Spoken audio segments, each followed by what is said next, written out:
Halo semuanya, hari ini kita akan membahas bagaimana Pancasila tetap relevan bagi kita, terutama sebagai generasi Z. Di era kecerdasan buatan dan media sosial yang semakin berkembang, teknologi digital memang membawa banyak kemudahan, mulai dari belajar, bekerja, sampai hiburan. Tapi di balik itu ada bahaya besar seperti manipulasi informasi, penyebaran hoaks, dan polarisasi yang semakin kuat. Di tengah kondisi ini, Pancasila tidak hanya menjadi dasar negara saja, tetapi juga kompas moral agar kita tidak tersesat dalam dunia digital yang semakin kompleks. Sebagai Gen Z, kita hidup dengan akses internet sejak kecil. Kita cepat, kreatif, dan juga adaptif. Tapi resikonya juga besar. Kita mudah terpapar misinformasi, cyberbullying, dan juga paparan konten ekstrim tanpa filter. Banyak dari kita yang membaca judul tanpa melihat fakta. Banyak juga yang terjebak dalam ruang gema karena algoritma yang lebih suka menampilkan konten yang memicu emosi daripada kebenaran. Maka dari itu, ini menunjukkan bahwa tantangan moral di era digital semakin kompleks. Salah satu fenomena yang paling berbahaya dalam perkembangan AI adalah deepfake, video palsu yang dibuat menggunakan kecerdasan buatan. Ini bisa meniru wajah dan suara seseorang dengan sangat meyakinkan. Baru-baru ini, beberapa tokoh politik di dunia mengalami penyebaran deepfake berisi ucapan yang tidak pernah mereka katakan.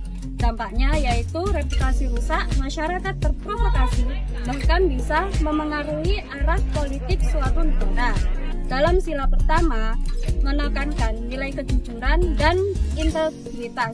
Dengan memegang nilai ini, kita bisa lebih berhati-hati dalam menyebarkan konten yang rusak. Hoax pemilu adalah sebuah contoh nyata bagaimana suatu informasi dapat mempengaruhi stabilitas negara. Banyak pesan WhatsApp, postingan Facebook, dan video TikTok yang sengaja dibuat untuk menyesatkan masyarakat. Namun yang disayangkan dari hal ini, sebagian besar masyarakat mudah percaya informasi tersebut tanpa adanya cek fakta terlebih dahulu. Hal ini sangat berbahaya karena dapat memecah belah publik, dapat mencoreng kepercayaan publik, dan menciptakan kebencian antar kelompok. Sila ketiga mengingatkan kita bahwa persatuan bangsa adalah suatu hal yang harus dijaga di atas kepentingan kelompok. Algoritma TikTok adalah contoh bagaimana teknologi bisa membentuk pola pikir kita. Jika kita menonton satu video politik tertentu, maka TikTok akan membanjiri kita dengan video dari perspektif yang sama. Lama-lama, kita merasa bahwa sudut pandang kita paling benar dan yang lain salah. Inilah yang disebut echo chamber. Jadi, kita terjebak dalam lingkaran yang mempersempit cara kita melihat dunia. Sila keempat mengajarkan kebijaksanaan dalam bermusyawarah, mengutamakan akal sehat, bukan emosi dan algoritma.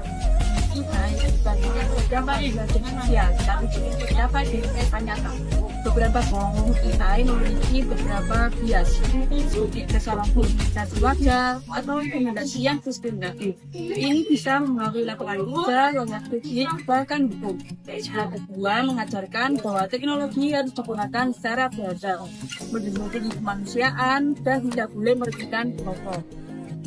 Kita juga menghadapi masalah ketidakadilan digital. Tidak semua orang punya akses teknologi yang sama. Ada yang terhubung dengan baik, ada juga yang ketinggalan jauh.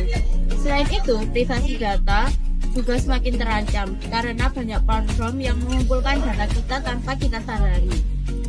Sila kelima mengingatkan bahwa keadilan sosial harus berlaku di dunia digital. Akses yang merata, keamanan data, dan perlindungan dari diskriminasi. Pada akhirnya, AI dan media sosial bukanlah musuh kita.